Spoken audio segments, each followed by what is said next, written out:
Constantinople, 672 A.D.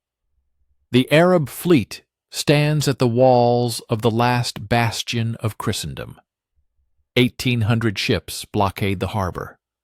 On their decks are the warriors of the caliphate, who have already conquered Syria, Egypt, and North Africa. The city has been starving for 4 months. Emperor Constantine IV knows that if the capital falls, Byzantium will disappear from the map forever. But tonight, something will happen that will change the course of the war for 300 years to come. Byzantine dromons emerge from the harbor. 30 ships against 1,000. Suicide? The Arab commanders laugh. Their archers prepare for an easy victory. The distance narrows. 100 meters. 50. And then bronze dragon mouths open on the bows of the Byzantine ships. From them liquid fire erupts, not arrows, not burning pitch. A stream of flame shoots 20 meters, like from the maw of a real monster. It touches an Arab ship, and the wood instantly ignites. Sails turn into torches in seconds. Warriors leap overboard, escaping the heat. But water doesn't help. The fire burns on the waves. The sea turns into hell. The Arabs try to extinguish the flames. They pour water from buckets, throw burning rigging overboard. Useless. The fire does not go out. It sticks to wood, to skin, to fabric. It burns brighter when they try to douse it. This defies all laws of nature. Panic explodes faster than the ships. Crews abandon oars, cut anchor ropes, trying to escape. But the Byzantine dromons methodically move along the formation, drenching the fleet in liquid flame. By dawn, the Bosphorus is strewn with wreckage. Hundreds of ships burned to ashes.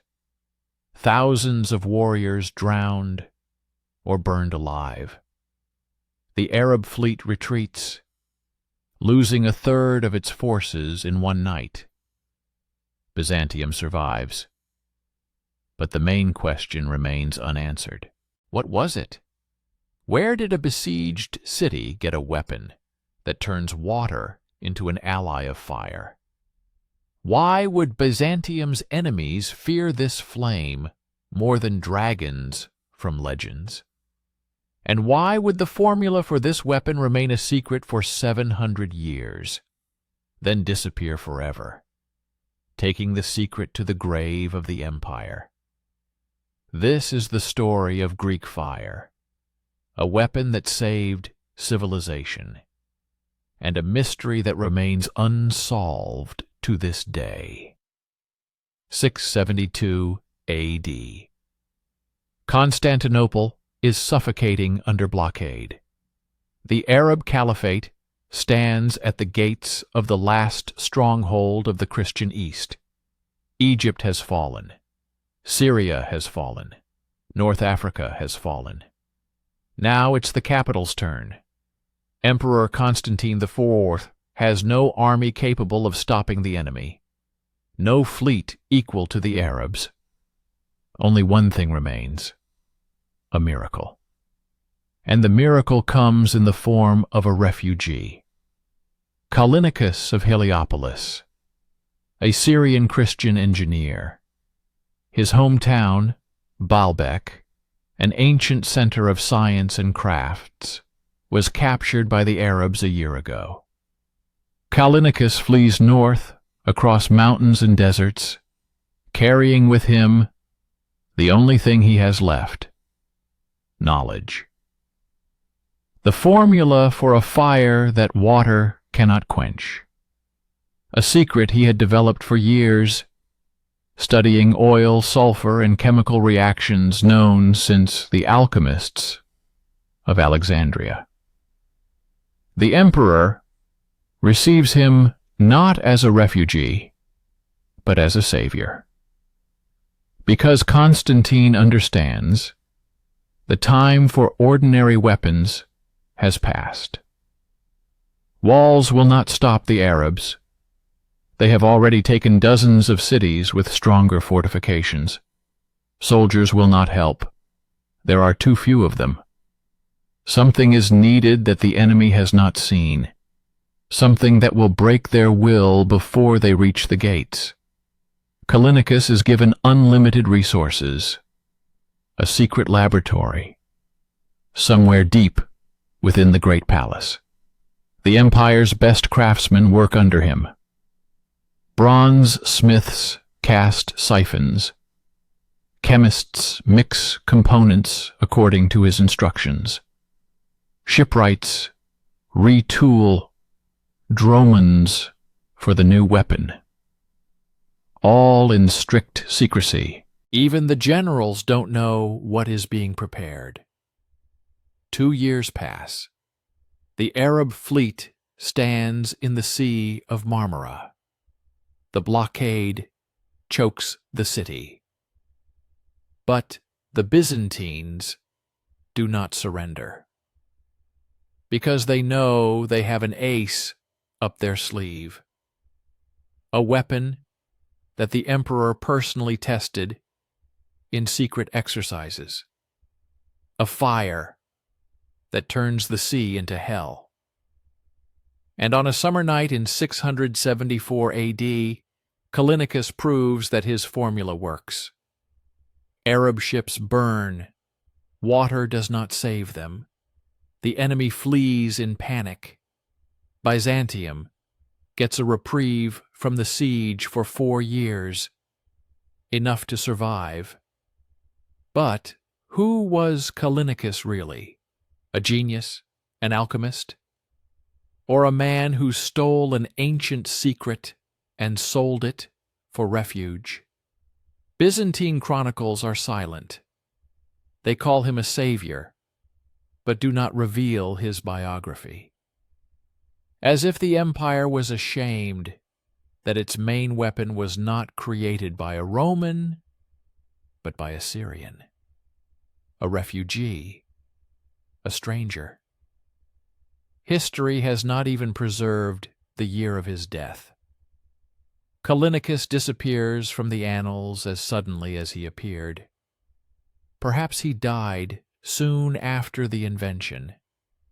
Perhaps he was eliminated so the secret wouldn't spread further. Perhaps the emperor himself ordered the traces to be erased, turning the man into a myth. The formula remains. And the question that would torment historians for 13 centuries: what exactly did he invent? Let's start with what we know for sure, which is almost nothing. No Byzantine source provides the complete formula. Anna Komnene, the emperor's daughter, writes in the 12th century, "The fire is prepared from the resin of pine trees." That's all. Beyond that, silence. Constantine Porphyrogenitos, in a treatise for his son, mentions liquid fire, but calls its composition a divine secret that must not be revealed to barbarians. Arab chronicles are slightly more revealing. They describe naft, oil mixed with sulfur and resin, but they admit the Byzantine version is stronger, much stronger. Modern historians have pieced together fragments, the basic ingredients: crude oil, presumably from the Baku fields; Byzantium, controlled trade routes across the Black Sea. Oil was shipped by sea in sealed amphorae. Next, sulfur. It was mined in Sicily and Asia Minor. When burned, sulfur increases temperature and makes the flame sticky. The third component is pine resin, the very one Comnene mentions. It acts as a thickener. It turns the liquid into a gel that adheres to skin, wood, and sails. But here's where the magic begins. Because these three ingredients don't explain the main property. Greek fire burned on water. Oil also burns on water, you might say. True. But Greek fire could not be extinguished by water. Moreover, water intensified the burning. The key is in the fourth component, quicklime, calcium oxide. When it comes into contact with water, a vigorous exothermic reaction occurs. A huge amount of heat is released. The temperature jumps to 150 degrees Celsius in seconds. If there is already burning oil in the mixture, quicklime turns water from an extinguishing agent into a catalyst for hell. Sailors jumped overboard, escaping the fire, and died in boiling water, engulfed in flames. Some sources hint at a fifth ingredient, saltpeter, potassium nitrate. It could have intensified the burning, creating an explosive effect when ejected from the siphon. But did the Byzantines know saltpeter in the 7th century? Official science says no. Saltpeter began to be used by Arabs in the 9th century and by Europeans in the 13th. But what if Callinicus brought knowledge from Syria, where alchemy was centuries ahead of Europe? So we have oil, sulfur, resin, lime, possibly saltpeter. 5 ingredients, seemingly simple. But the devil is in the proportions. And in the mixing technology, because modern scientists have tried. Military historians, chemists, enthusiasts from Mythbusters. They mixed oil with lime, added sulfur, created mixtures that burned on water. But none worked, as described by the chronicles.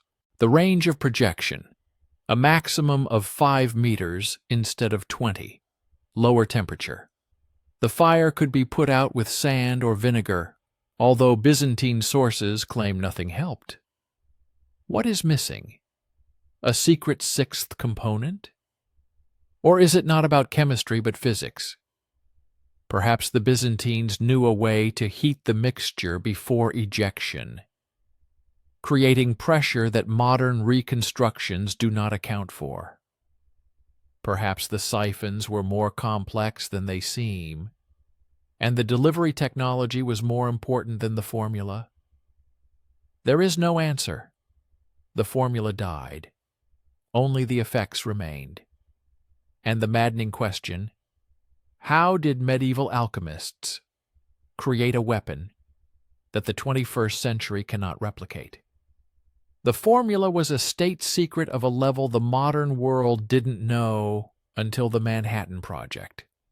The difference, the atomic bomb, was created by thousands of scientists. Greek fire, by a handful of master chemists and members of the imperial family. That's all.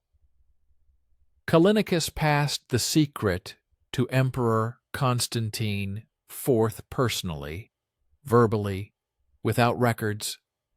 Constantine to his son to his. A chain 7 centuries long.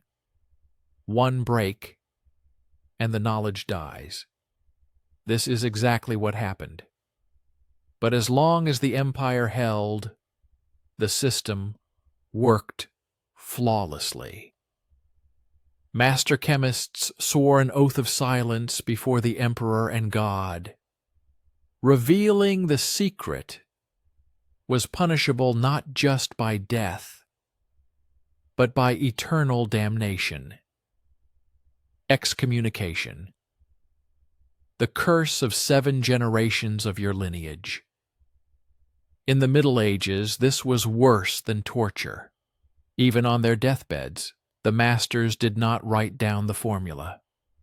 They did not whisper it to priests in confession. They only passed it to a chosen apprentice, and only after decades of service. Imagine, you know a secret that can change the balance of power in the world. But you cannot tell anyone, not even your wife, not even your son, if he is not chosen. This is not just secrecy. It is a monastic vow of silence, elevated to an absolute. Constantine VII Porphyrogenetus in 950 AD wrote a treatise for his son, De Administrando Imperio, on administering the empire. An entire chapter is dedicated to Greek fire. Quote, "Never, under any circumstances, reveal the secret of liquid fire to the barbarians. It is a gift given by an angel to Saint Constantine the Great.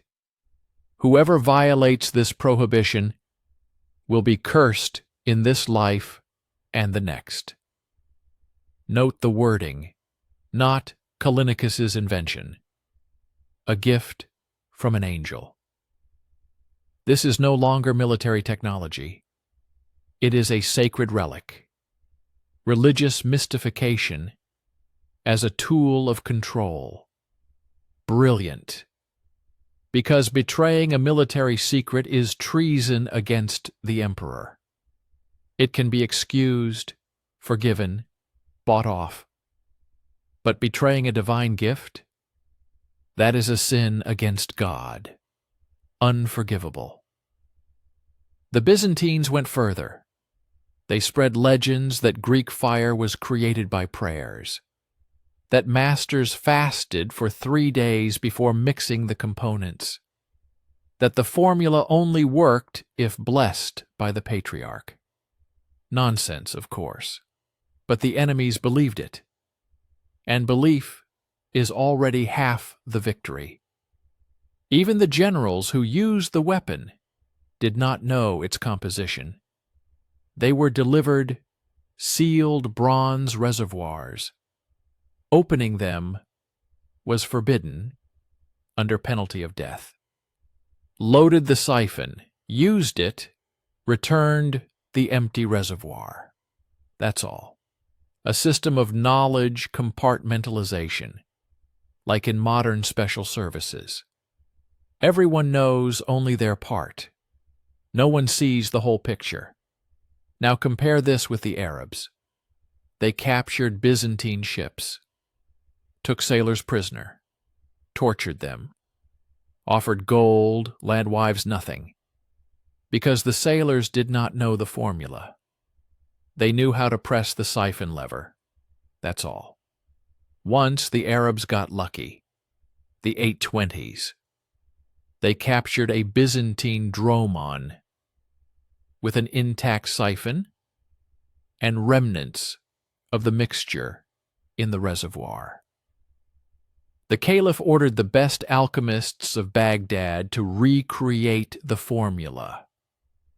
They analyzed the composition for months, created a similar mixture, naft. It burned, even on water. But it didn't stick. It extinguished faster. The range of projection was half. Close, but not quite. Because the secret was not only in the formula. The secret was in the proportions, in the sequence of mixing, in the heating temperature before use, in the design of the siphon. The Arabs copied the result, but not the process. It's like copying an iPhone by only seeing the screen. Outwardly similar, but inside, completely different. Byzantium maintained its monopoly for 700 years. 700. No technology in history has been kept secret for so long. Not gunpowder, not steel, not silk. Greek fire is an absolute record and an absolute tragedy.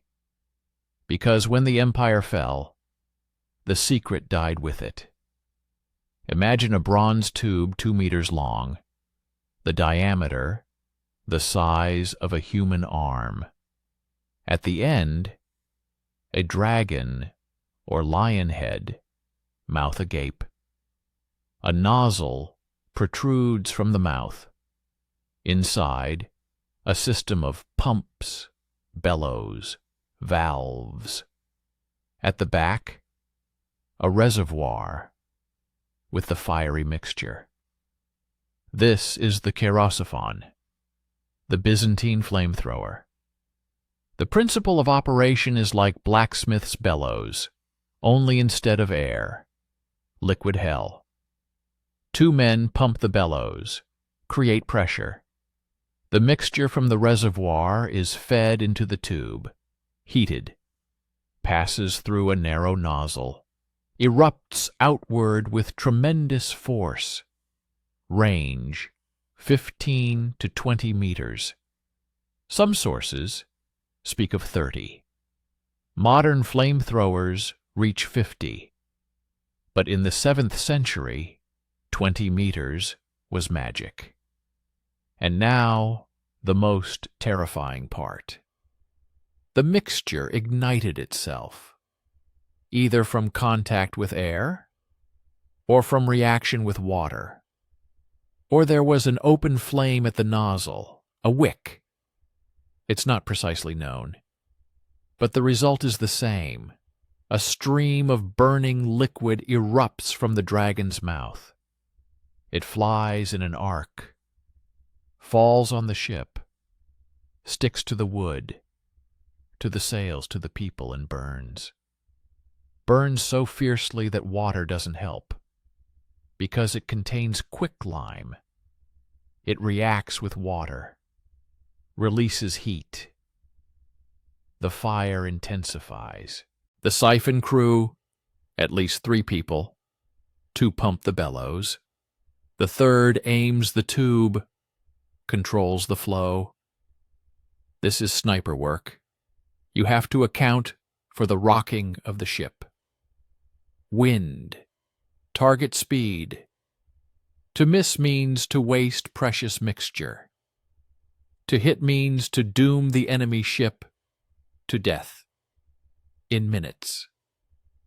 Byzantine dromons carried 2 or 3 siphons, the main one on the bow, additional ones on the sides. The ship turned into a floating fortress of fire. To approach it closer than 30 meters was suicide. The Arabs tried to ram, but the Byzantines opened fire earlier. The sea between the ships turned into a wall of flame, impassable, deadly. The psychological effect? That's what made siphons the weapon of gods. Enemy sailors saw ships with dragon heads, saw fire erupting from their mouths, heard the roar of the flames, the screams of burning comrades, saw that water didn't save them. Panic, terror, flight. Even if the siphon didn't fire, its presence broke morale. It's like nuclear weapons. The main thing is not the use. The main thing is the threat. And the most terrifying thing, the Byzantines knew the price of fear. They decorated the siphons. made the dragon heads as terrifying as possible, polished the bronze until it shone like gold, so that from afar the enemy would see ships with fiery monsters are coming, so that they would break before the battle.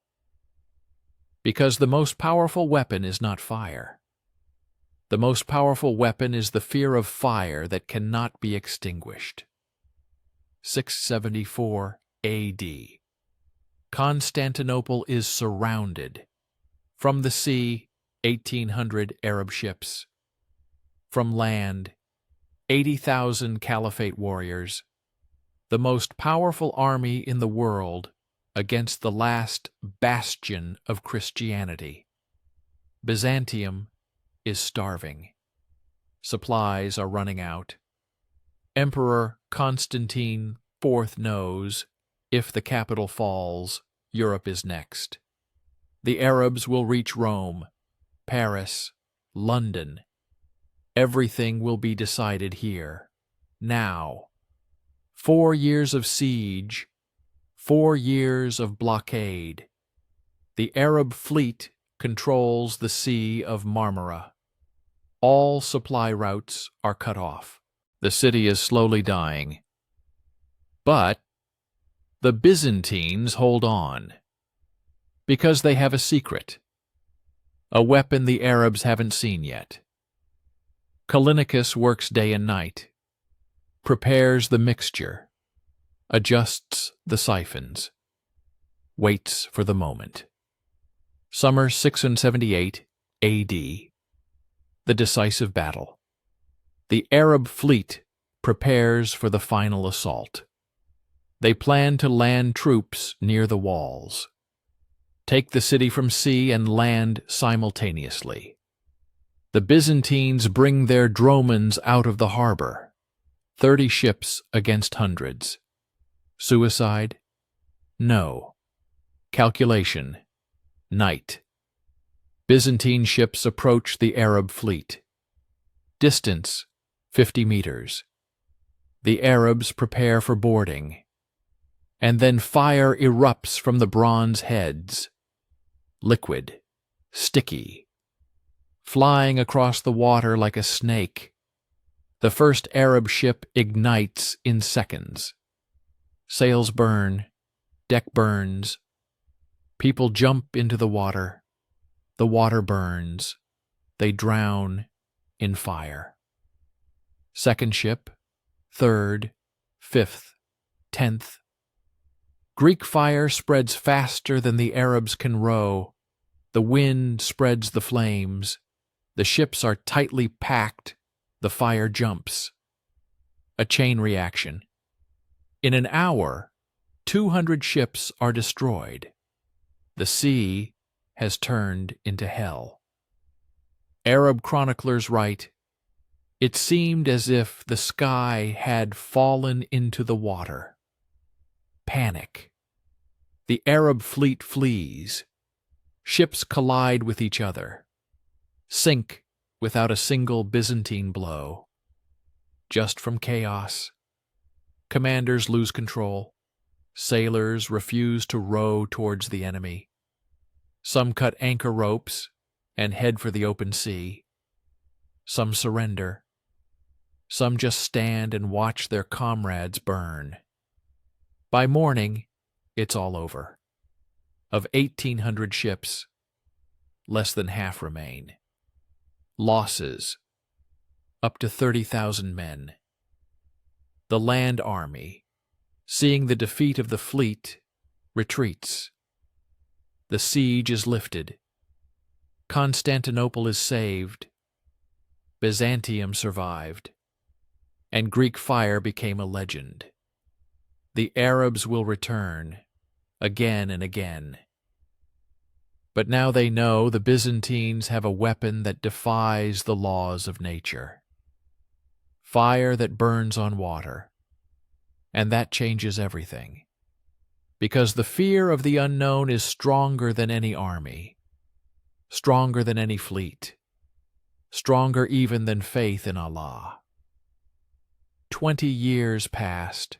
Byzantium healed its wounds, but the Arabs did not forget. In 698 AD, a new caliph assembled a fleet off the coast of Syria. The target was Carthage, the last Byzantine outpost in Africa. But to reach it, they had to pass through the Aegean Sea, and there dromons with dragon heads awaited. The Battle of Siloam. The Byzantine fleet was smaller, only 80 ships against 200 Arab ones. But on the bow of each dromon was a bronze siphon. The Arabs remembered 678.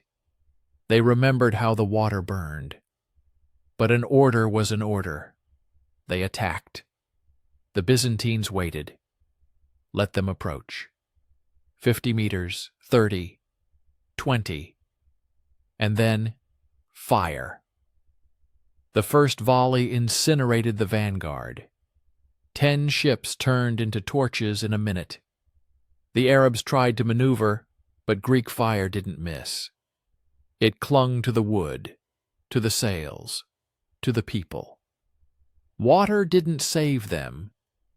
It only spread the flames further. After an hour, the Arab fleet fled. A third of the ships were burning. The rest rowed in panic, abandoning the wounded. Carthage would not be taken for another 5 years. And when it fell, it would be thanks to the land army, not the fleet. Because after Siloam, the Arabs understood they couldn't compete with Byzantium at sea. But the most terrible battle was yet to come. 717 AD. The new Caliph Suleiman was obsessed with taking Constantinople. He assembled an armada the world had never seen, 2,600 ships. That was more than Xerxes, more than Rome. A land army of 120,000 men. The plan was simple: blockade the city by sea and land, starve it out. Byzantine Emperor Leo III knew if the fleet broke into the Golden Horn, the city was doomed. He had only 400 dromons, but each had Greek fire and a plan. He waited until the Arabs entered the strait. Narrow, like a bottleneck. There their numbers wouldn't help. September 717. The Arab fleet enters the Bosphorus. Dromons attack from the flanks. Fire continuously blasts from the siphons. The Byzantines had stocked mixtures for months. In the narrow strait, the Arabs couldn't maneuver.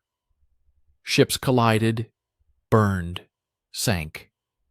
The water turned into a boiling mess of wreckage and bodies. 3 days of slaughter. By the end, fewer than 5 of the 2,600 ships survived. Yes, 5. The rest were at the bottom or burned. The land army, deprived of supplies, wintered outside the walls. Hunger, cold, Bulgarians attacking from the rear. By summer 718, the Caliph recalled his troops. The second siege of Constantinople had failed. Forever. Greek fire changed the balance of power in the Mediterranean for 300 years. The Arabs no longer tried to take the capital from the sea. Byzantium controlled the straits. And every admiral of the caliphate knew there was a weapon against which there was no defense. And that weapon belonged to the enemy.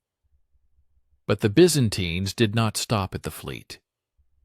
Why limit a wonder weapon, to the sea if the enemy is storming the walls. By the end of the 7th century, land versions appeared, handheld, portable, no less deadly.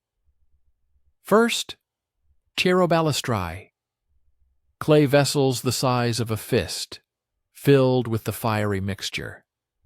A wick protruded from the neck. You lit it, threw it from a wall or with a sling. The vessel shattered against a shield, armor, or siege tower. The mixture scattered, igniting. Extinguishing it was useless. A person turned into a torch in 3 seconds. Emperor Leo VI describes the tactic in his treatise Tactica from the 900s. Defenders on the walls held hundreds of these grenades. The enemy approached with ladders, a hail of fire. Siege towers were especially vulnerable. Wood covered with leather, soaked in vinegar to protect against ordinary fire. But Greek fire scoffed at vinegar. One grenade, and the tower burned like a candle. The crew inside couldn't jump out in time. Next, incendiary arrows and spears. The arrowhead was hollow, filled with the mixture, wrapped in tow, soaked in the same nasty stuff.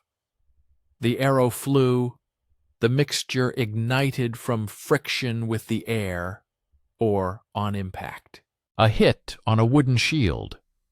The shield burned. On a tent, the tent burned. On a person, I won't describe it. Leo VI writes, "Use them against siege engines. One archer with fiery arrows is worth 10 with ordinary ones." Because of the panic. Soldiers see a comrade burning, unable to extinguish it. They break. They flee. And you haven't even used many arrows. But the most terrifying were fire mines. Ceramic containers, buried in front of gates or approaches to the walls. Inside, lighters of Greek fire. On top, a thin layer of camouflaged earth. The enemy attacked, treading on it. The vessel cracked. The mixture spilled. The defenders threw a torch. The earth exploded with fire. The Chronicle of the Siege of Thessalonica in 904 describes this. The Arabs stormed the gates. The first ranks fell into a fiery pit. Screams, smoke, the smell of burnt flesh. The rest retreated. The assault was thwarted. One mine stopped 1,000 men. The Byzantines created a prototype of napalm 1,000 years before Vietnam. The difference is in scale, but the principle is the same. Fire that sticks, that you can't put out. That breaks the psyche faster than it kills the body. And this is important. Land versions were more accessible. No bronze siphons, dromons, trained crews needed. Just ceramics, mixture, a wick. Any garrison could produce a batch of grenades in a day. Greek fire became democratized. It became a weapon not only for the navy, but also for infantry. Byzantium's enemies quickly realized storming walls where fire grenades were present was suicide. Sieges dragged on. Hunger, attrition, bribery, yes. Direct assault? No.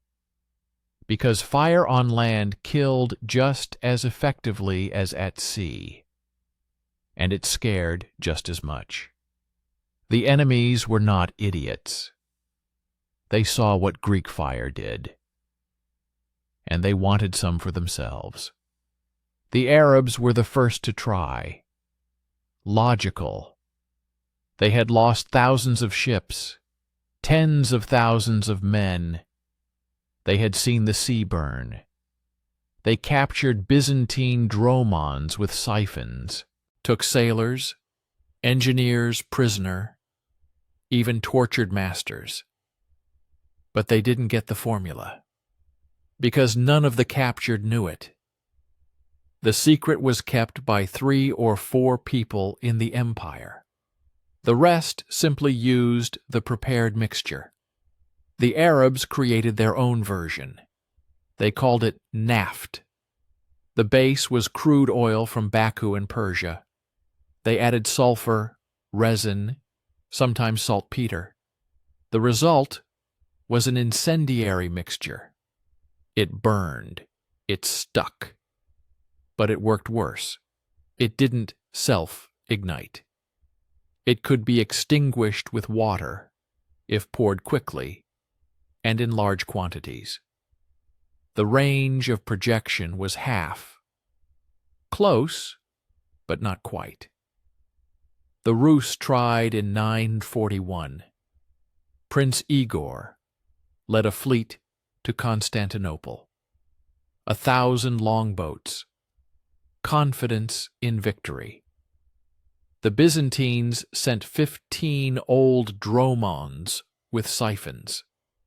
The Rus Chronicle describes the result like lightning from heaven.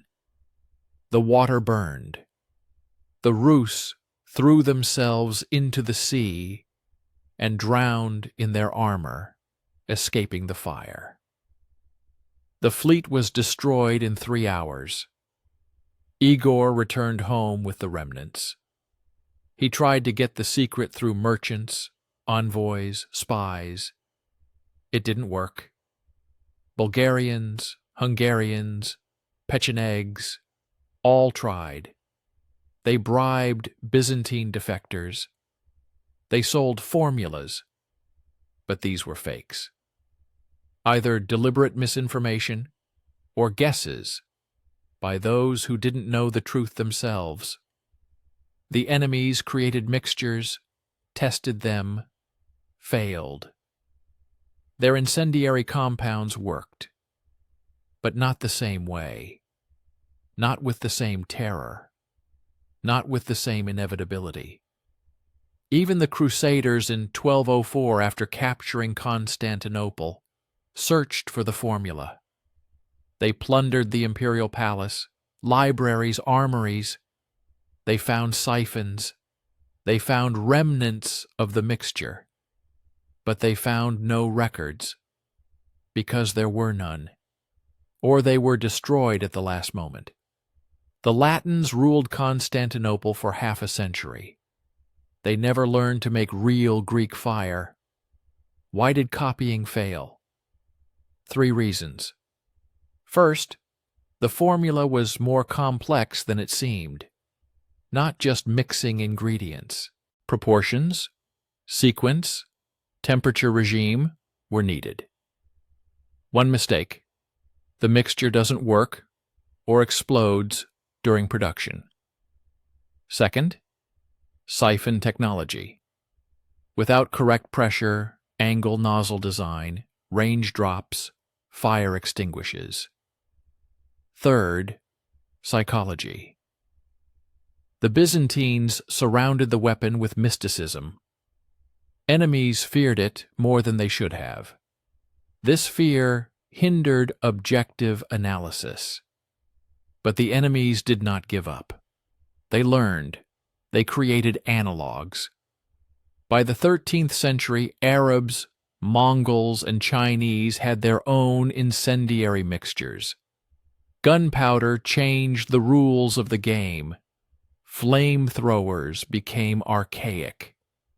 But no one ever replicated the Byzantine miracle. Greek fire remained unique. A weapon that could not be copied. Because the secret was not just chemistry. It was a culture of secrecy, technology, mystification. And it worked for 700 years. Constantinople, 950 AD. Envoys from Kiev arrive at the palace. Prince Igor was defeated 9 years ago. His fleet was burned by Greek fire. Now the Rus want peace and knowledge. Emperor Constantine VII puts on a show. The envoys are led to the harbor. An old target ship floats on the water. A Byzantine dromon approaches within 100 meters. From the bronze maw of a dragon, a stream erupts. The ship ignites in seconds. The envoys are silent. They saw this 9 years ago. Then their ships burned, their brothers. Now they understand. Byzantium is impossible to defeat. Constantine receives them in the palace. Says, "We have the weapon of the gods. An angel delivered it to St. Constantine the Great. As long as we have it, we are invincible. Do you want peace? Pay tribute. Do you want to trade? Observe the terms. Do you want the formula?" A pause. Never. This is not just a refusal. It's a strategy. Greek fire worked not only on the battlefield, it worked at the negotiating table. Byzantium used it as a trump card in every deal. Do the Arabs want a truce? Remind them of 717. Do the Bulgarians demand territory? Give a demonstration. Do the Crusaders ask for help? Hint, we can give fire. Or not. Constantine writes the treatise De Administrando Imperio for his son. Instructions for governing the empire. There's an entire chapter on Greek fire. Never hand over the formula to barbarians, not even allies, not even Christians. It is not just a weapon. It is a gift from above. To reveal the secret is a sin against God, a betrayal of ancestors, a curse upon your lineage. You read it and realize this isn't paranoia, it's calculation. Byzantium is surrounded by enemies. Arabs from the south, Bulgarians from the north, Rus from the east. The empire is weaker than any of them individually, but stronger than all of them combined. Why?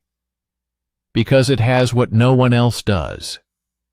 And as long as it does, it survives. The emperor goes further. He declares Greek fire sacred, not just military technology, a symbol of divine patronage. In churches, the legend is told, an angel appeared to Constantine the Great, gave him the formula, said as long as Byzantium keeps the secret, God protects it. Reveal it, and you will fall. This is brilliant. Now, the formula is not a state secret. It's a religious relic. Masters swear an oath not to the emperor, to God, to break it, to go to hell. Forever. The fear of death can be overcome. The fear of eternal torment, no. And the enemies believe. Arab chronicles are full of mysticism. The Byzantines possess the fire of demons. Their ships are dragons from hell. Allah has turned away from us in those waters. The Rus chronicle, the Greeks hurl lightning from heaven. This is not a weapon of men. It is a scourge.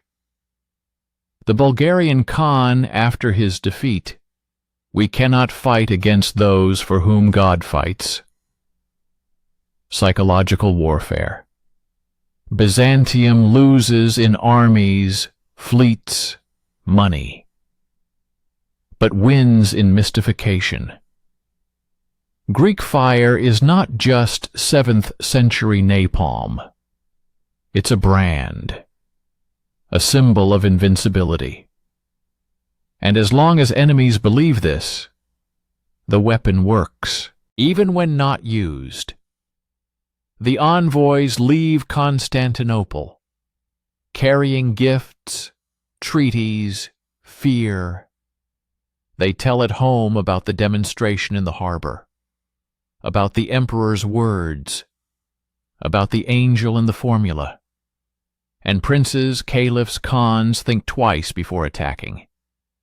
Because Greek fire is not just a weapon, it's a reputation. And a reputation in the Middle Ages is worth armies. For 700 years, Byzantium played this card. Every time the empire weakened, the fire reminded, "We are still dangerous. Don't meddle." And it worked, until the secret died with the empire. 12th century. Byzantium is crumbling. Crusaders march through its lands. Turks carve off pieces in the east. Venice and Genoa stifle trade. The empire that for 700 years relied on Greek fire can no longer afford this weapon. Because fire is expensive, insanely expensive. Look at the numbers. Oil is transported from Baku across the Black Sea, sulfur from Sicily, resin from Asia Minor, which has already been captured by the Turks. Each component is a strategic resource. Every master chemist is worth their weight in gold, and the treasury is empty. Wars with the Normans, Hungarians, Pechenegs, Turks have drained the money. The production of Greek fire is scaled back, not because the secret is revealed, but because the empire is bankrupt. And then 1204, the Fourth Crusade. Christians are going to liberate Jerusalem, but the Venetians redirect them to Constantinople. Why? Money. Byzantium owes Venice huge sums. It's easier to plunder the city than to wait for payments. The Crusaders storm the capital. 3 days of slaughter and plunder. They burn libraries, melt bronze statues for coins, ransack imperial archives. They search for gold. They find parchments. They don't understand their value. They burn them for light. And somewhere in this chaos, the formula for Greek fire disappears. Maybe it burned. Maybe someone took it away and couldn't read it. Maybe the last master destroyed it before death, so it wouldn't fall into Latin hands. The Latin Empire rules Constantinople for half a century. They try to find the secret. They question surviving Byzantines. They dig through the ruins. Nothing. The Byzantines retake the city in 1261. But the formula is gone. There are fragments of descriptions. There are old siphons. But no one remembers the proportions. No one knows the technology. The empire tries to recreate the weapon, spends its last resources. They create something similar. But it's not the same. The fire burns weaker, doesn't stick, is extinguished by waves. Enemies notice. The reputation cracks. And when the Ottomans besiege Constantinople in 1453, the Byzantines have no wonder weapon, only cannons. ordinary ones, like the Turks. And the city falls. Greek fire died before the empire, died from poverty, wars, betrayal. The formula disappeared not because enemies stole it, but because the civilization that kept it collapsed. And there was no one to pass on the knowledge. The last master died, perhaps in 1204, perhaps later, but died silently. And the fire went out forever. Okay, the formula disappeared. But how exactly? 3 versions, each sounds plausible. Each is terrifying in its own way. Version 1, self-destruction. The Byzantines realized the empire was falling, they understood Constantinople would be taken, and they made a decision. If we cannot possess the fire, no one will. The last masters gathered, burned the records, drank poison, took the secret to their graves. Sounds like a legend? But the Byzantines had done similar things before. In 1204, before the Crusaders, they destroyed archives, burned libraries. So the Latins wouldn't gain knowledge. Why not repeat with Greek fire? There is circumstantial evidence. Constantine VII wrote to his son, quote, "If the barbarians demand the fire, tell them, an angel forbade giving it. Better to die than reveal the secret." This is not a metaphor. It is an order. Die silently. And the last masters could have obeyed. They preferred death to betrayal. The formula disappeared because they chose it that way. Version 2. Accidental loss. No heroism, just the chaos of war. 1204. Crusaders burst into Constantinople. 3 days of plunder. Libraries burn. Palaces destroyed. Laboratories ransacked.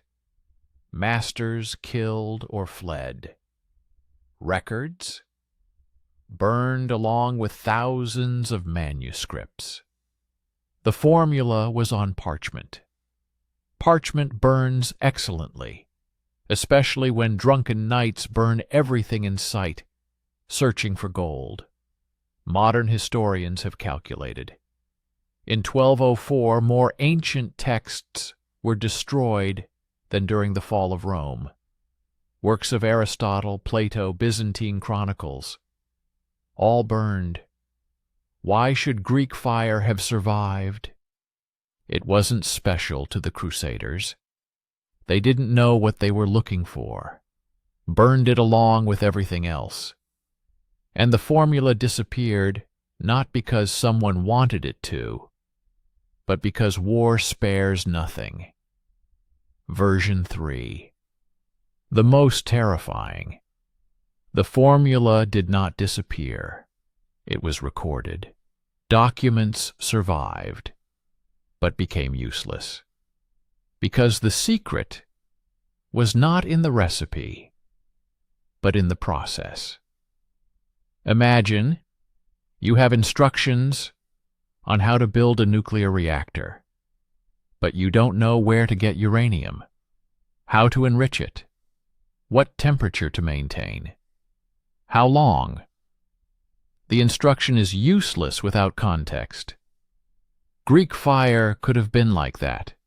Formula recorded. Oil, sulfur, lime, resin. But the proportions? What kind of oil exactly? Light? Heavy? From which deposit? How to mix? Cold? Hot? In what sequence? How long to steep? Modern chemists know the order of adding ingredients changes everything. Add sulfur before lime, one reaction after another. Byzantine masters knew the nuances, passed them on orally, showed them by hand, and when they died, the records became dead letters. There's an analogy. Damascus steel. The recipe is known: iron, carbon, impurities.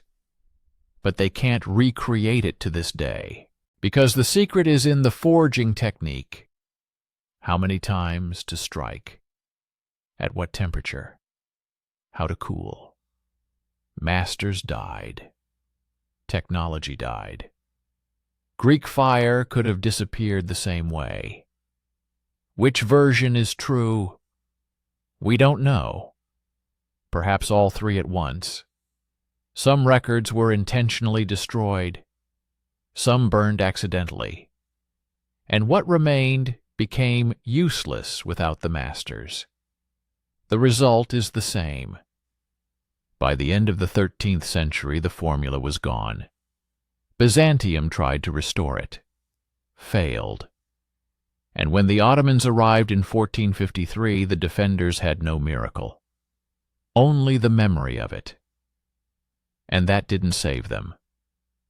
The 20th century. Historians and chemists are obsessed with one question. Can Greek fire be recreated? If the formula is lost, perhaps science can rediscover it. Attempts began in the 1900s. They continue to this day. The first serious experiments, the 1960s. Military chemists try to reproduce the Byzantine weapon for the army. They take historical descriptions, mix oil, sulfur, quicklime, resin, ignite it. The result is an incendiary mixture. It burns, it adheres to surfaces, it even stays on water for a while. But it's not the same. Problem 1. Range. Byzantine siphons projected fire 15 to 20 meters. Modern reconstructions, a maximum of 5 to 7. Even with pumps and compressed air. Something is wrong with the viscosity of the mixture, or with the pressure, or with the nozzle design. We don't know. Problem 2. Self-ignition. Sources claim Greek fire ignited itself on contact with water or air. This is a key property. Modern mixtures require an open flame at the nozzle. An igniter is needed. The Byzantines didn't need one. How did they do it? 2003. The Mythbusters team takes on the challenge. Adam and Jamie build a replica of a Byzantine siphon. They try dozens of compositions: oil plus lime, oil plus phosphorus, oil plus potassium. The best result? The mixture burns on water for about 3 minutes. Sticks to wood. But the projection range is pathetic, and no self-ignition. The show's verdict, partially confirmed. The weapon could have existed, but it's impossible to fully recreate it. 2010. Greek scientists from the University of Thessaloniki publish a study. They analyze all known sources, propose a hypothesis. The secret is in the addition of white phosphorus. It self-ignites at 34 degrees Celsius. In the Byzantine sun, this would happen automatically. Plus, it reacts with water, releasing heat. They test the theory. It works. But there's a catch. White phosphorus was almost impossible to obtain in the 7th century. The technology for its production was only invented in 1669. Dead end. Alternative version. Perhaps the Byzantines used a special grade of crude oil from the Baku fields. It contains volatile fractions that ignite at low temperatures, plus a high sulfur content. This explains both the burning and the smell described by the chronicles. Problem: such oil was not extracted in the Mediterranean. Trade through the Black Sea would be needed. Possible? Yes.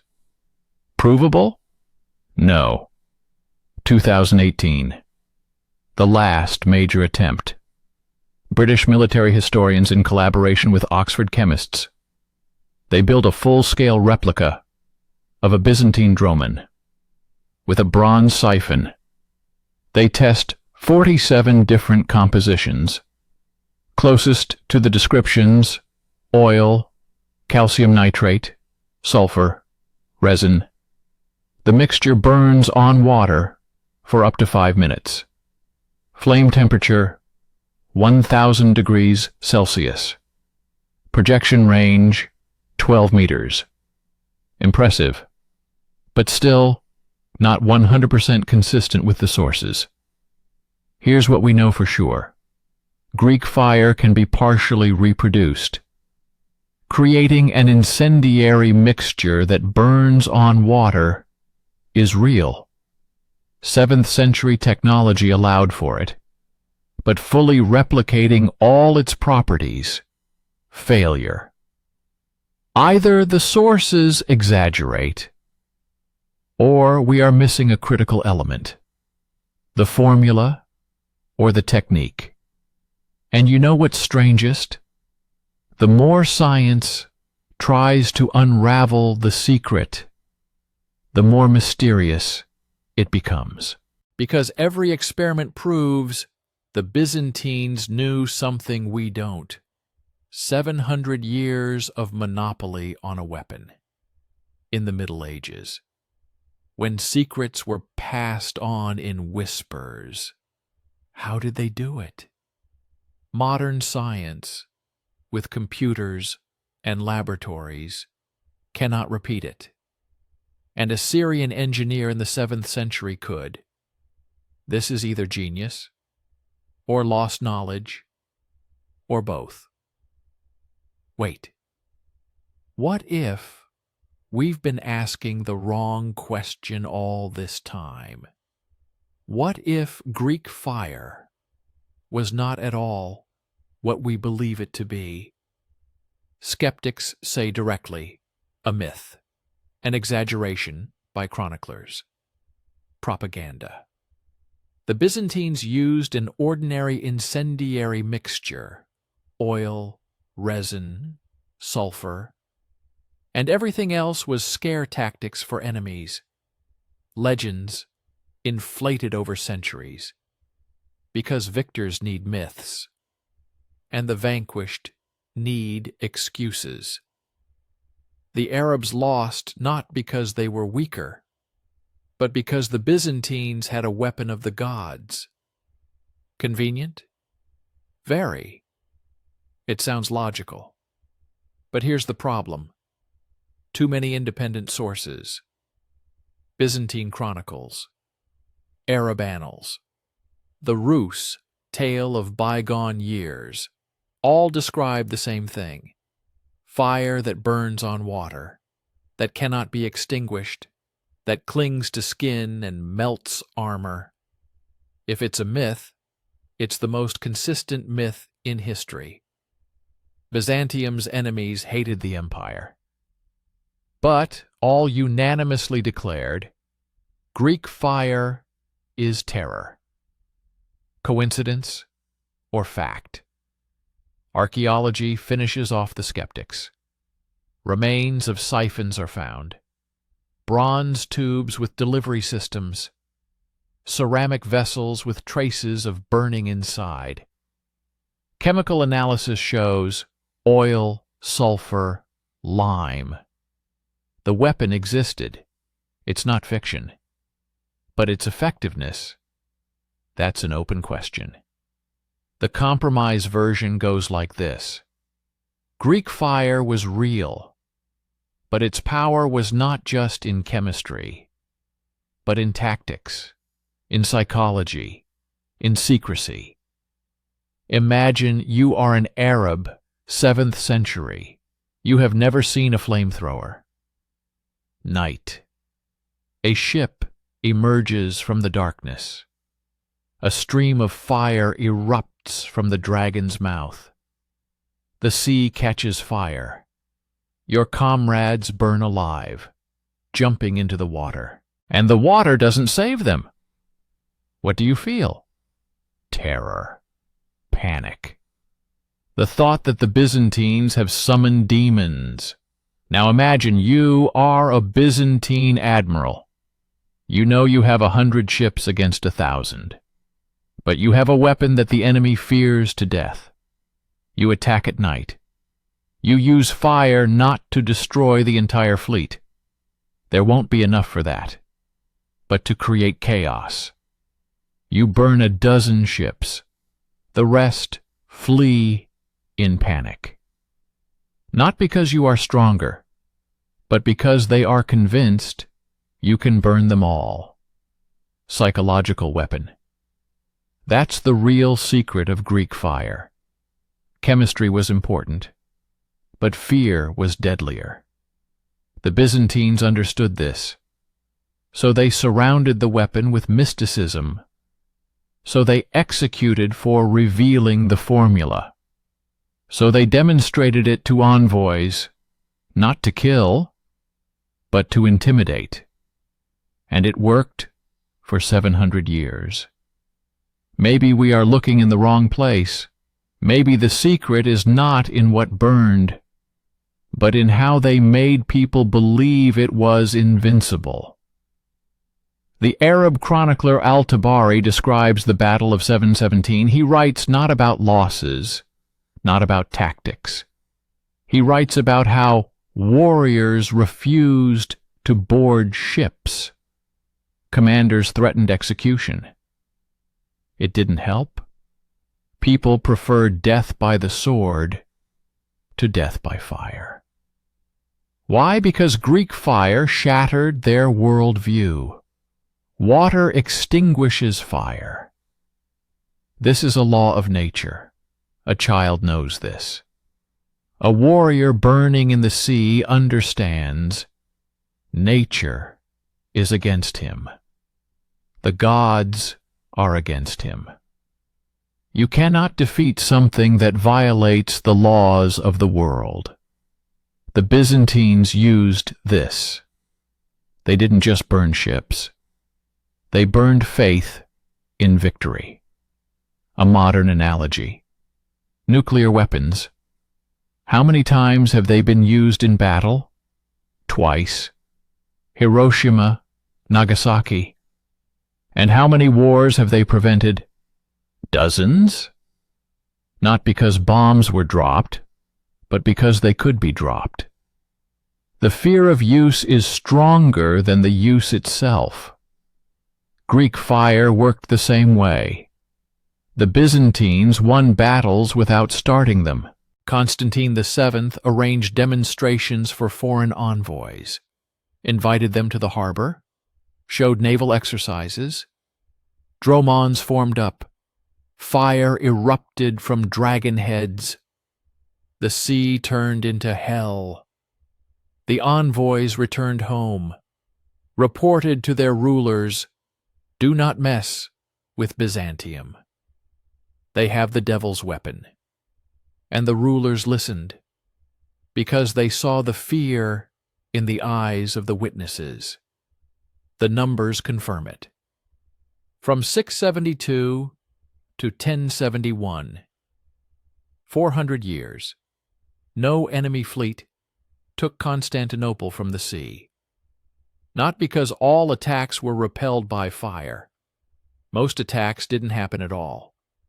Enemies knew the Byzantines had a weapon that could not be defeated. Why risk a fleet?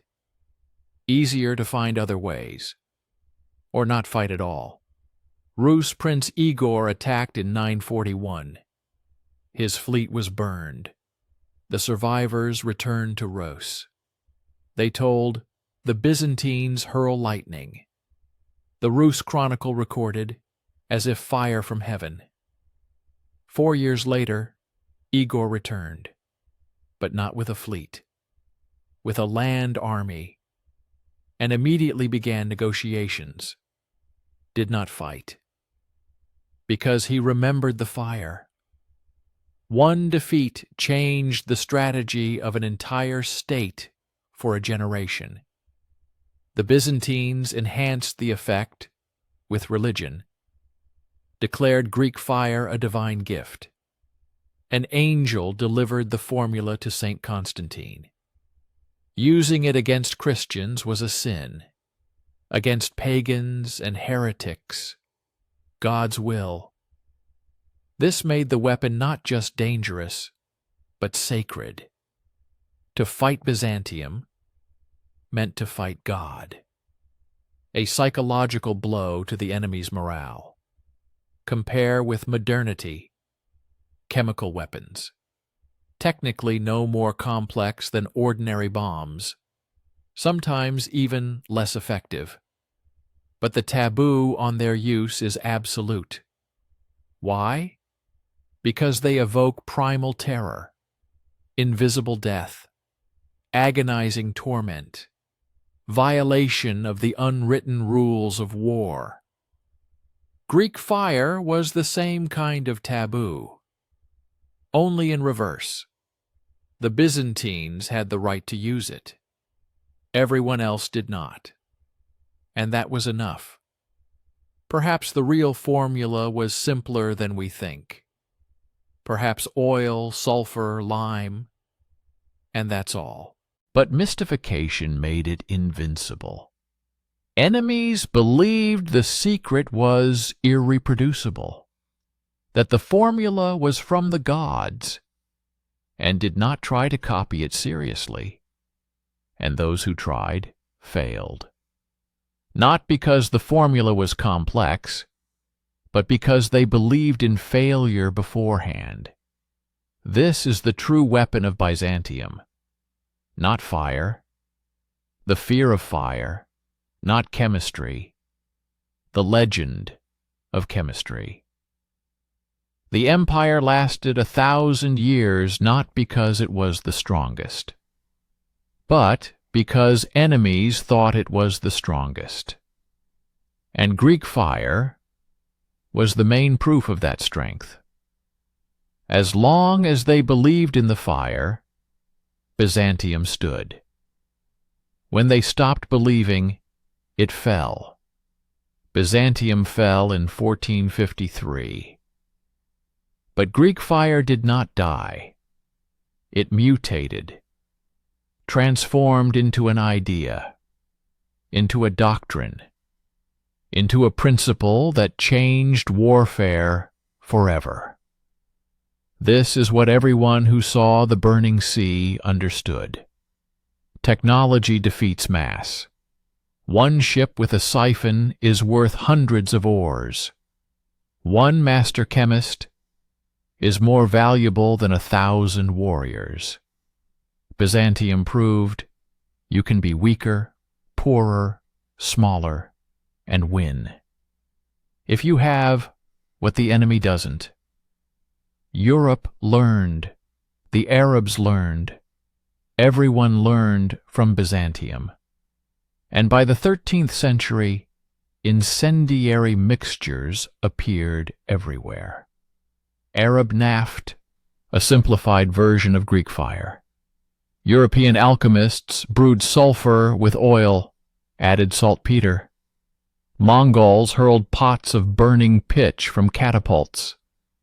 The Chinese invented gunpowder, and that too is the legacy of Greek fire. The idea that chemistry can be a weapon. But no one replicated the main thing. Secrecy. The Byzantines understood a weapon works as long as it is unique. As soon as the formula spreads, the advantage disappears. That's why they kept it secret for 700 years. This is a lesson that Europe only learned by the 20th century. The Manhattan Project is a direct descendant of Greek fire. The same logic. Create a weapon that no one else has. Keep the formula an absolute secret. Use it as a political tool, not just a military one. The U.S. in 1945 did the same thing Byzantium did in 672. Showed the world fire. Said, "We have a power you don't understand. Don't try to replicate it." Greek fire invented the concept of strategic weapons, not for the battlefield, for minds, for diplomacy, for the enemy to surrender without starting a war. Nuclear deterrence is a Byzantine tactic. The Cold War is 700 years of Greek fire, compressed into 50. And it also changed the very idea of innovation in warfare. Before Byzantium, armies relied on numbers, discipline, tactics. Afterward, on technology, crossbow, gunpowder, cannons, ironclads, tanks, drones. Every new weapon is an attempt to create a new Greek fire, something that will give an advantage for decades. But here's the irony. Greek fire disappeared, but its copies live on.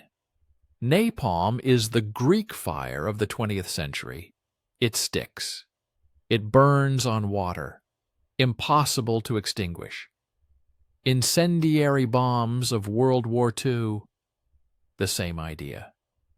Flamethrowers, direct descendants of Byzantine siphons. The technology is forgotten. The principle is immortal. And finally, Greek fire taught the world to fear science. Before it, alchemy was magic, a miracle, a trick. Afterward, a weapon.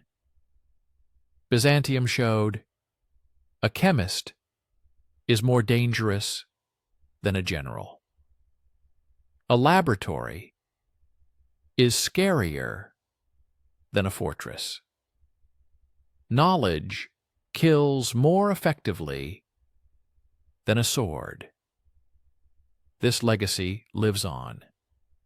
Every time we hear about biological weapons, chemical weapons, cyber attacks, we hear the echo of Greek fire.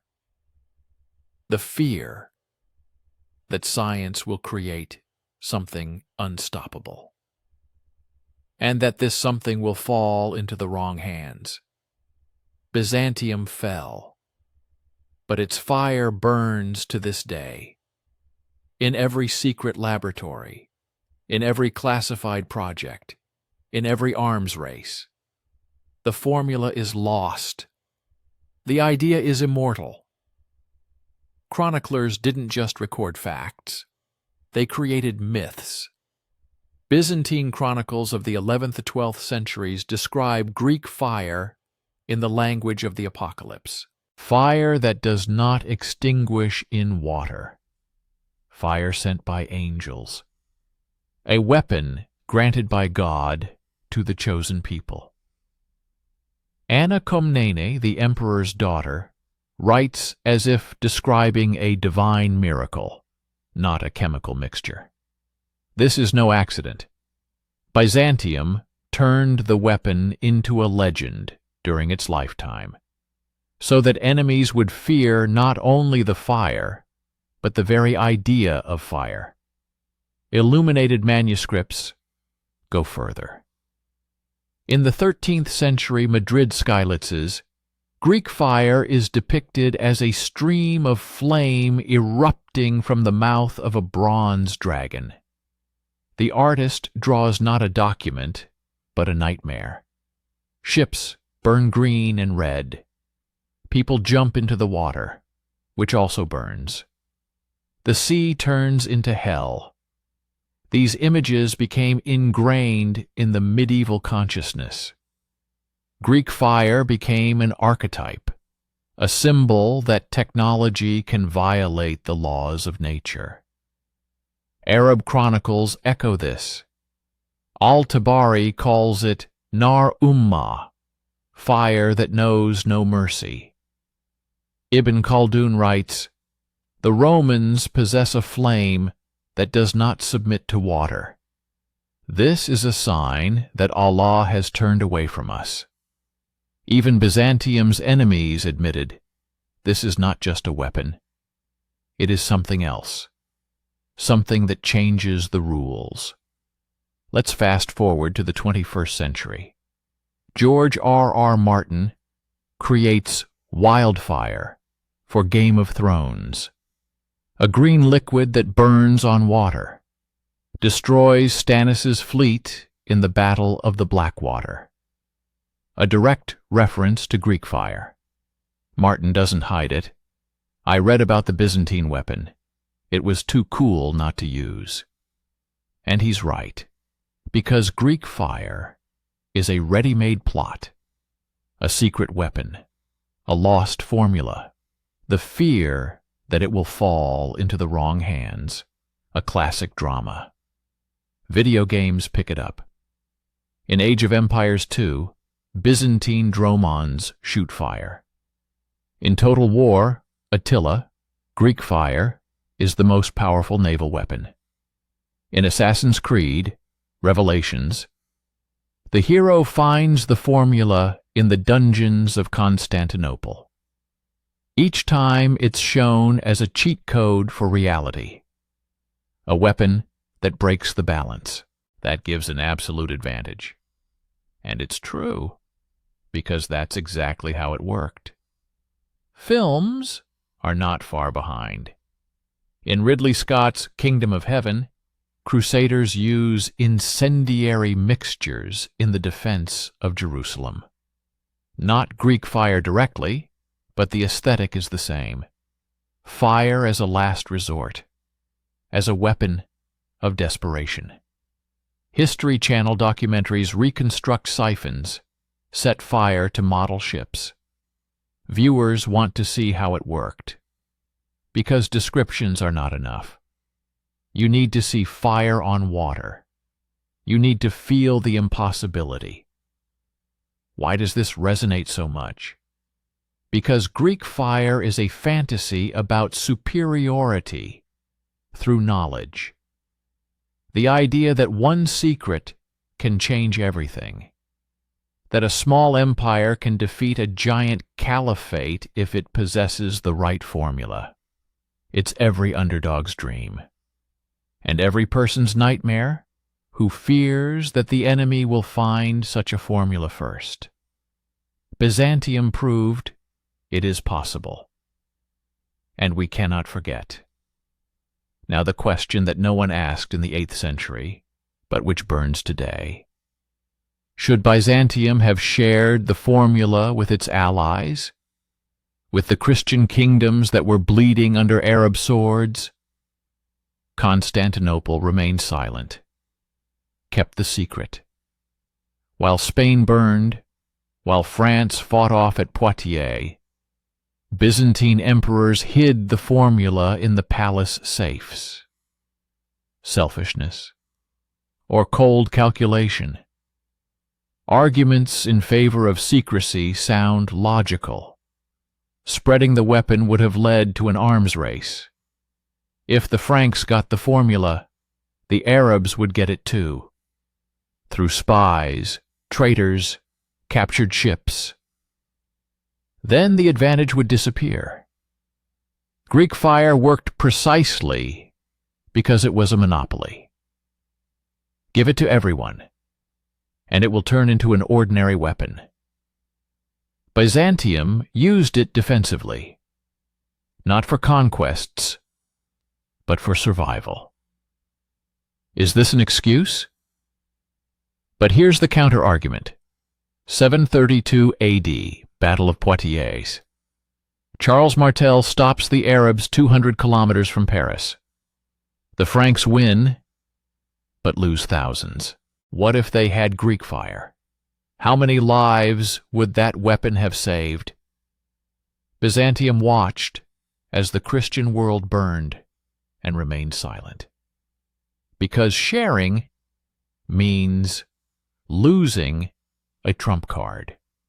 This is not the defense of civilization. This is the defense of power. The empire chose its superiority over the common cause. A modern parallel cuts deep. The U.S. created the atomic bomb in 1945.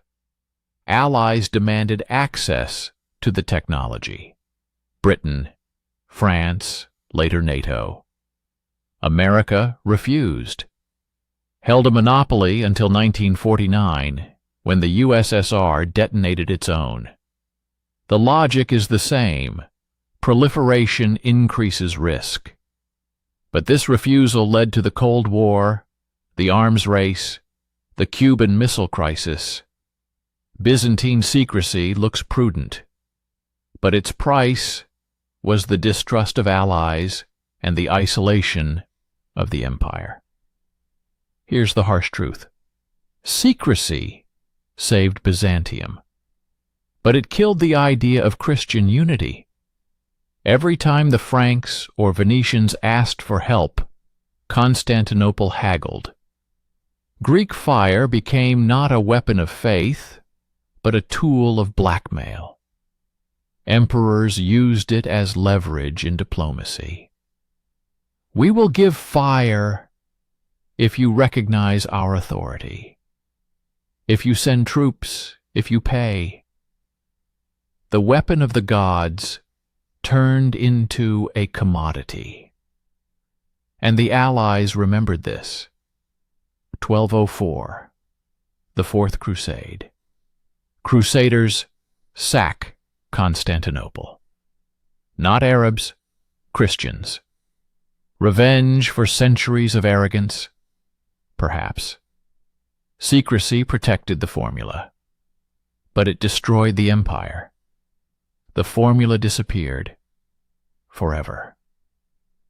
This is not just the loss of a recipe. It's a gap in our understanding of history. Imagine studying the Manhattan Project without knowing nuclear physics. Reading about World War II battles without understanding how a tank works. That's what we have with Greek fire. Descriptions of effects. Zero understanding of mechanics. What exactly was lost? The chemical formula, obviously. But that's just the tip of the iceberg. The production technology, the mixing proportions, the temperature regime, the storage method, the activation methods, the siphon design. All this knowledge died with the last masters, perhaps in 1204, perhaps earlier. The exact date is another loss. Science suffered the most. Byzantine chemists of the 12th century knew reactions that Europe only rediscovered in the Enlightenment. Quicklime plus water gives an exothermic reaction. This is basic chemistry today. But in 700 AD, it was magic. If the Byzantines used phosphorus or calcium compounds for self-ignition, they were 1,000 years ahead of their time. We don't know, because there are no records. Military history is also at a dead end. How many battles did Greek fire decide? Officially, dozens. Really? Maybe hundreds. Small skirmishes didn't make it into the chronicles. Pirate raids, river battles, sieges of fortresses. The Byzantines used fire for 700 years. But detailed reports are few. Why? Secrecy. Even describing its use was considered a leak. So generals wrote, "Used fire. Enemy fled." No details. The technological loss is the most painful. Greek fire required infrastructure, oil refineries, workshops for siphons, warehouses with special storage conditions, logistics for component delivery, training for operators. It was an entire industry. It disappeared without a trace. Archaeologists found a couple of bronze tubes, that's all. Where are the factories? Where are the blueprints? Where are the instructions? Ashes. Compare with other losses. Roman concrete. The formula was restored in the 21st century. Damascus steel, partially reconstructed. Greek fire? Zero progress in 800 years of attempts. Why? Because the secrecy was absolute. Romans built aqueducts throughout the empire. The technology spread. The Byzantines made Greek fire in one place, by one group, under guard. When the center fell, the knowledge died instantly. The philosophical aspect. Greek fire proves progress is reversible. Humanity can degrade. We think knowledge accumulates. Each generation is smarter than the last. A lie. 12th century Byzantium knew chemistry that 17th century Europe didn't understand. Then the knowledge disappeared, and the world became more primitive for centuries. What else have we lost from the past? The Antikythera mechanism, a Greek computer from the 2nd century BC, found by chance. How much has not been found? The Library of Alexandria, burned. How many formulas, theories, discoveries? Greek fire is not an exception. It's a rule. History is full of failures, dark spots, lost technologies. The cost? Immeasurable. If the formula had been preserved, modern chemistry would have developed differently, faster. We would understand Byzantine science. Perhaps we would have found other lost knowledge. But secrecy killed that possibility. The formula died, knowledge died. Only the legend remained. And the question, how many other legends are forgotten realities? So, Greek fire was real. It's not a myth, not a figment of monastic chroniclers' imaginations. Too many independent sources. Arabs, Byzantines, Rus all describe the same thing. Fire on water, the impossibility of extinguishing it, the panic of enemies. Archaeology confirms siphons existed. Bronze dragon heads are still found. Chemistry confirms such mixtures are possible. But the exact formula? Lost forever. And this makes Greek fire even more powerful, because now it lives not in arsenals, but in imagination. We don't know exactly how it worked, so we invent, fantasize, exaggerate, and each generation makes the legend scarier. Did the Byzantines burn ships? Yes. Hundreds? Possibly. Thousands? Legend says yes. Where is the line between fact and myth? Blurred, deliberately, because secrecy breeds fear, and fear is stronger than any weapon. Why is this story important today? Because we live in an illusion of eternal knowledge. The internet, cloud storage, everything is saved, everything is accessible. Greek fire reminds us this is a lie. Knowledge is fragile. One generation is silent. Technology dies. One fire, a library disappears. One war, formulas are lost. We are not smarter than the Byzantines.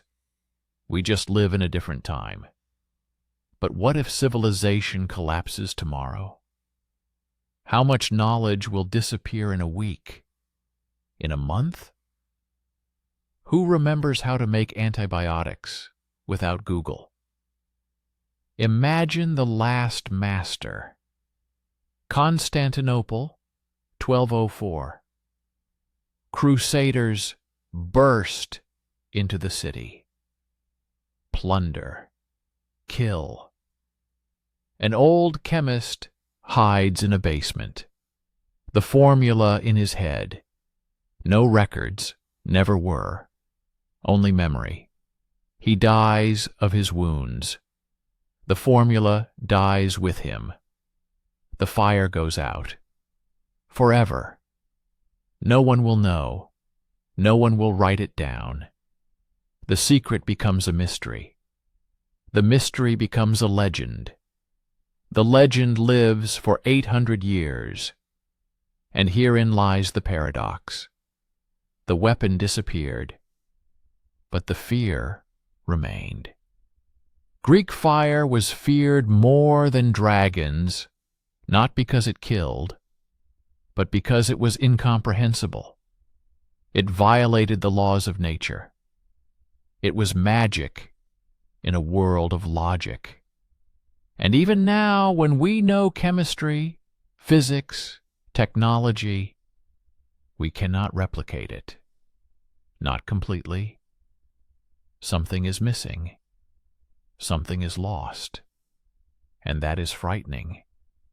Because the most powerful weapon is not fire, not a sword, not a bomb, but a secret. That which we do not understand. That which we can only imagine. Greek fire burned for 700 years, but in imagination, it burns forever. And it will burn as long as people ask, how? Why? What have we lost?